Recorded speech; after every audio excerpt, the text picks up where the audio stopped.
So in this video, I'd like to discuss about some of the steps required and whenever we are operating the hypothesis testing problems. So what is the first step to undergo with? So now the first step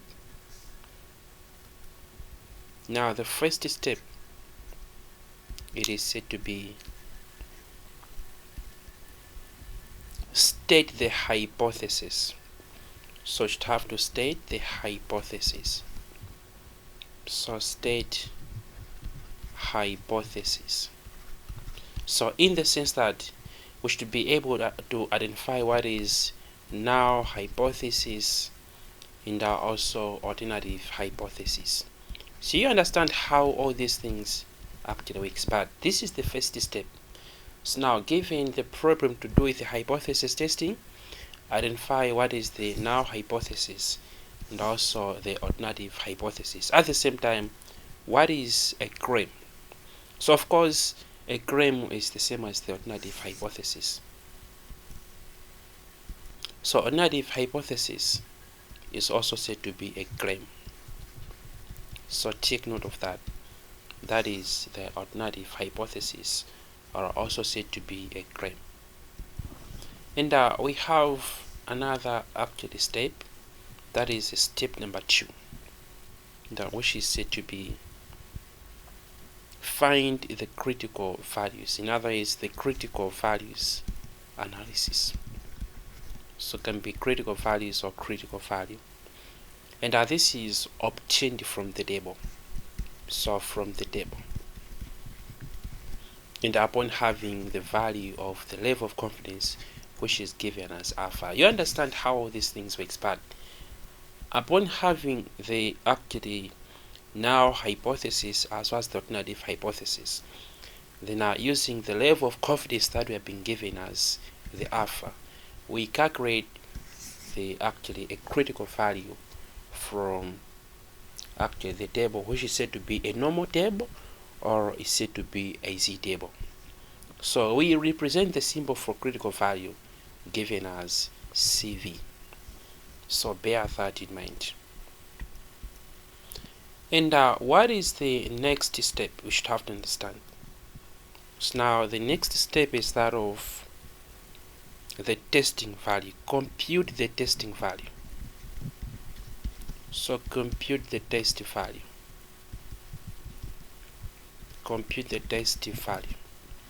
So the symbol for the test value is that of, it is given as the Z.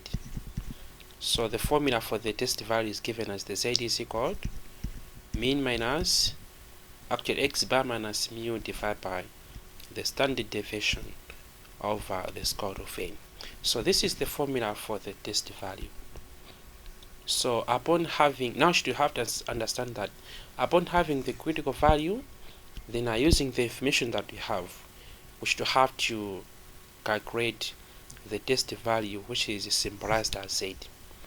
So using this formula, of course, you'll be able to understand how all these things works, but just have to know that. So now, what is the next step? So which is step number 4. So now the step number 4 is we should have to, now a step number 4 is that of decision making. So step number 4 is about the decision making. So what is on the decision making? So we have it as decision making. So now on the decision making, this is where now we come up with a decision either to reject the null hypothesis and at the same time to accept the alternative hypothesis, or to actually reject the alternative hypothesis to accept the null hypothesis. So that is on the decision making. And how is this decision is brought about? So now the decision is made upon looking at the value of the upon looking at the critical value as well as the testing values. So decision is made upon looking at the critical value as well as the testing value.